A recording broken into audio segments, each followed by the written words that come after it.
Welcome back. Some local organizations want all former Washington prisoners to cast their ballots next week. Thanks to a new law that took effect last year, their voting rights are automatically restored. Peter Choi spoke with a former prisoner about why voting rights matter for members of this community with criminal records. Yeah, Kirsten, Kurtis Robinson felt relieved and hopeful when he heard about this new law. Tonight, Robinson says there's still more work ahead to increase the voter education for former prisoners.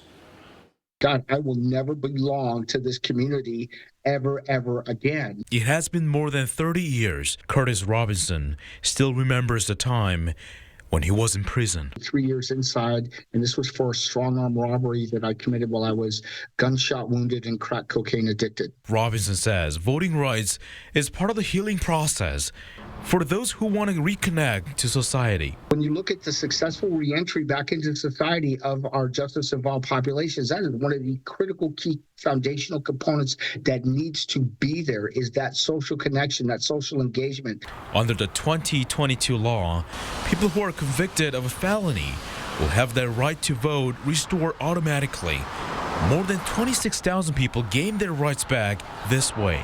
Kelly Olson with the Washington Voting Rights Restoration Coalition says it was a joint effort to pass the law. Just letting people know that their vote counts and that this is one of the ways to have their voices heard, and how important it is to get involved in the process. Kurtis, what does voting mean to you? Voting means to me as a justice-involved individual is that I have the ability now, and our people have the ability, to have a meaningful voice in how that change needs to happen. Robinson says education for the voting rights needs to continue.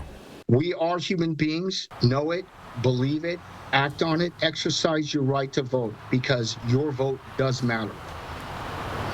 Now, there's still time left to register to vote for those who left prison in their rearview mirrors.